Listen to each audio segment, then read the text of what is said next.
John Lennon, mis tähendab sinu jaoks ja Beatlesid?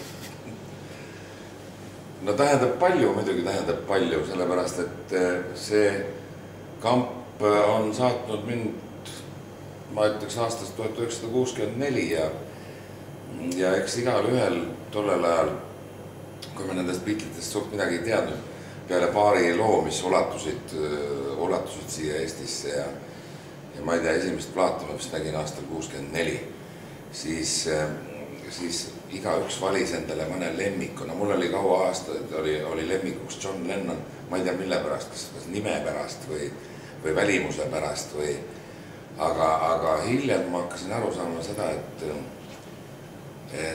et Lennon võib-olla oli see vaimne mootor selles bändis.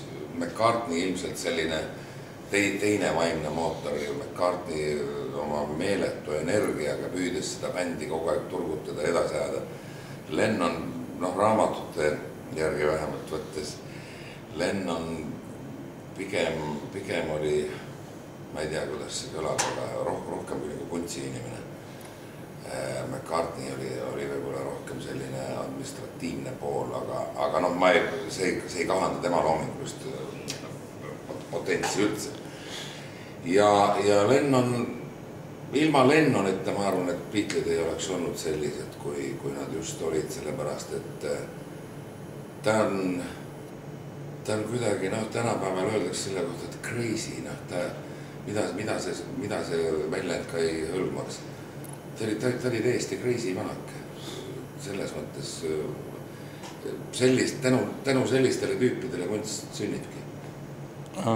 See film on Lennoni lapsepõlvest ennem seda, kui Beatlesid tekkisid, kuidas ta kohtus Pauliga. Palju sa omal ajal üldse olid kursis nii-öelda nagu Lennoni eraeluga? Tänapäeval nagu ollakse artistide, tänu kollasele ajakirjandusele artistide eraeluga hästi kursis, mida nad teevad vabal ajal. Kuidas selle ajal oli?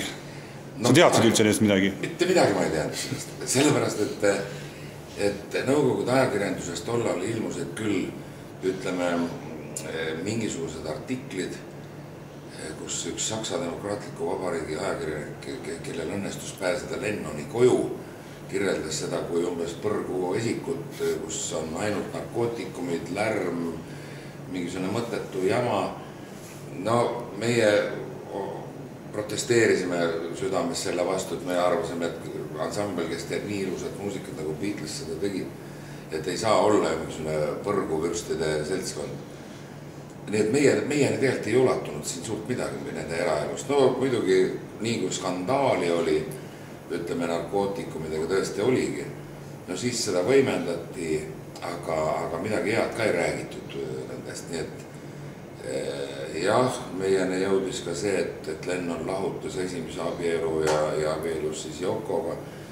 Niisugused asjad jõudsid, aga see on nii tavaline, kõik lahutavad, kõik abielud ja nii et sellest lapsepõlvest või sellest, kuidas ta seal tädi juures elas ja sellest ma sain ikkagi ikka tükk aega hiljem teada, mismoodi see elu seal käis. Praegu selle ajal on ju raamatut palju tulnud, et mingisuguse pildi sellest saab, aga ilmselt kõige parem oleks olnud see, kui Lennon vaesekene oleks edasi elanud ja siis ühel murdumise hetkel kirjutanud ise oma biograafia, see oleks võib-olla kõige parem.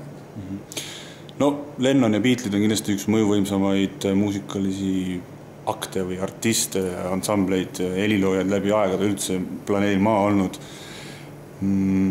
Kuuldavasti isegi Nostradamus olla ennustanud, et... nii?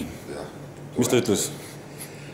Kes neid katrääne seal nii väga lahti mõtestada oskabki, aga keegi on jälle mõtestanud, et kuskil 20. sajandi lõpus tuleb neli matsi, kes teevad elektrimuusikat. Elektrimuusikat? Võtame ette. Näed, mul hakkas ka siin üks elektrimuusikat.